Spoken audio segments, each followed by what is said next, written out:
Hi, this is Stephanie Gilbert, and I wanted to talk to you a little bit about your term paper that will be coming up during the semester for Psychology 150. So just a few details about it that I think you'll find helpful. The first one is that obviously it has to be on a psychology-related topic, which is very, very broad, but that's on purpose so that you can find something that really interests you, that you really want to spend a lot of time on, because this is a 5 to 7 page research paper. So it will take you a lot of time. So pick something, even if it's from your major. Find something in the criminal justice area, for example, that has to do with psychology, and use that if that's where your passion is. So pick something you really have interest in. Now, what you cannot do is use a paper that you've actually written for another course. Everything you do in this class has to be written specifically for this class, but you can use a topic from another course and then just write about that. In your Moodle site, there is a short video that you can watch that was created by the library that will help you to understand how to narrow your topic down. So that once you've decided upon a topic, in case it's too broad, it'll help you figure out is it too broad or too narrow, that kind of thing. And then once you do decide on a topic, please email it to me before you start working. I've seen a lot of papers over the semesters that I've been teaching, and I can help you to say, listen, maybe you want to narrow that down a little bit, maybe you want to look at different populations for this. So please make sure that you email me before you go ahead and start your work. Okay, let's talk about the structure of your term paper. I really would highly encourage you to go ahead and do an outline first. If you're not familiar with that, go to the Communication Center and they'll help you understand what an outline means and how to start a paper. That really helps you keep it organized so that the reader, which will be me, can really breeze through it and understand what you're saying rather than stumbling through trying to find out what your next point will be. Okay, so your structure of your paper should have an introduction and a body and a conclusion. In your introduction, you really want to introduce your topic, but also capture your reader's attention. Why should I read this? What does it have to do with, why is it relevant to me? Use some startling facts, some anecdotes, some statistics. Basically, once again, what you're trying to say is why should we read this? And then go ahead into your body to show your support for your topic. Now, in your introduction, you can go ahead and use some first person, which is I and me. But predominantly during this paper, you want to use third person, which is he or she. And this is actually very important to the structure of the paper, so please make sure you understand that also. So the entire body of the paper should be in third person.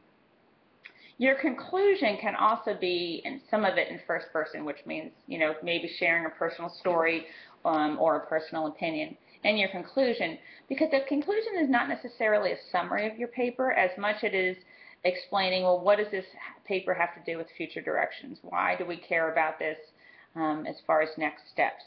So you can go ahead and put first person in there if you wanted to. Now, as I mentioned before, it is a 5 to 7 page, double space, 12-point font paper. I don't care which type of font you use. You do not need to use a title page, but you can if you want to. You do not need an abstract, but you can if you want to. Neither of those count as your 5 to 7 pages, however. So just make sure you have 5 to 7 pages of actual content. You will need a reference page. Okay, the next part is actually, speaking of references, your citation elements. So please make sure that your paper is done in APA citation format. If you're not sure on that, there's a lot of documents that I put on the Moodle site that should help you to understand APA citation. It includes in-text citations, which looks like in parentheses, author, comma, date. That actually goes into the text of your paper. And then, of course, the reference page at the end. Really make sure you look at the APA citation. It's important to understand like the indentation and stuff. That might be different from some of the other citation formats that you've used. Now, I will tell you from me that it's okay if you use some direct quotations. However, I don't like a lot in your paper. I feel like it doesn't show me that you understand the concepts. It shows me that the person who wrote the other paper understands the concepts. So I really would appreciate if you did not use a lot of quotes. The only time they're really needed is if you use them, for example, if there's some key terms that really are unique to that author or a very unique concept. That's about it. And please make sure you do cite them correctly if you're going to use quotation marks and cite a source. Okay, and you guys have heard this from me already. I am a stickler for making sure that we do not plagiarize our material. I think, this is an entry-level course, and for the rest of your courses throughout your college experience, it's going to really be a big issue. We do use Turnitin, and we'll talk about that later. I will check and make sure that's not plagiarized, so please make sure that you do cite correctly. So let's talk about submission of the paper, speaking of citations. A few days before your final Moodle submission that you'll see on your Moodle site, there's also a link before that for Turnitin submission. Okay, so what you're going to do is first turn your paper in there. I do not actually read that paper that goes through Turnitin.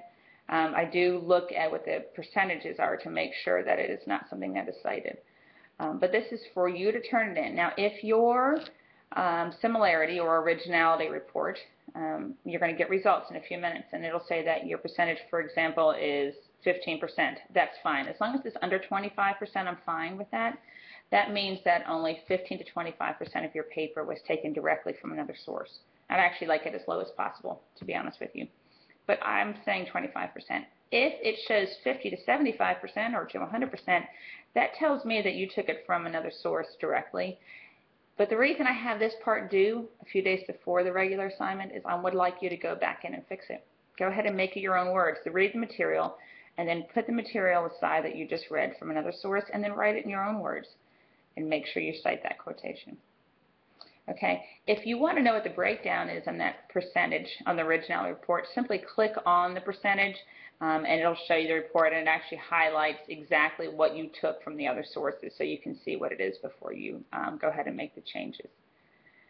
Now listen, once you go ahead and submit to Turnitin, it will come back immediately. Now, you can resubmit to Turnitin, the next day if you fixed it to make sure that that percentage is below 25%. However, it does take 24 hours after that second submission to turn around. So you really want to make sure that you do this a few days ahead of time versus wait until last minute. Okay. Now, once you're done with submitting this to Turnitin, you're going to go ahead and submit it to the Moodle link, and that is the final submission. That is, you'll see that also. It's the very bottom line under term paper, and that is the final time to turn it in. Now, let me talk to you about some sources that you can use, and we did address this in the very beginning with the video that I made at the beginning. The first one is using the library. I cannot stress this enough. For those of you who have been in the library, it is a different world than when your parents or your grandparents went to school.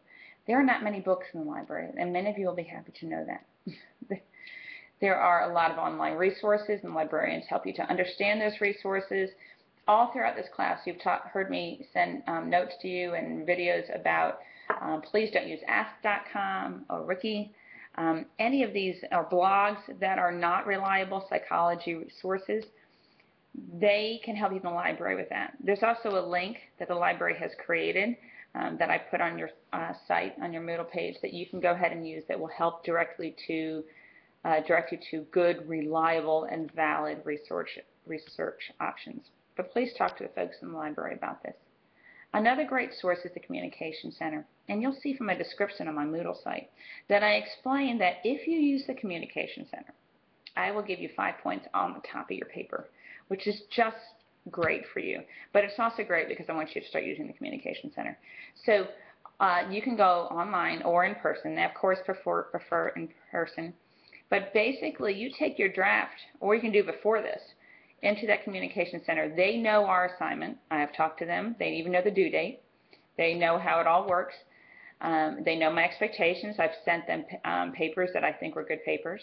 So they know what I'm looking for. You send it to them, and they send it back with some critiques. Here's how to do this. Here's where you need to watch your citations. Here's where you need to reread this and check your flow of the paper. So I really highly recommend that you do that. They will then, once you use them, they'll send you an email back that says that you went and used the Communication Center. Just go ahead and forward that on to me. Then I can make sure I give you those 5 extra points. Okay. Some other points that I would like to make sure that I go over is that once again, and I mentioned this in the beginning, that you do use an outline before you go ahead and start writing.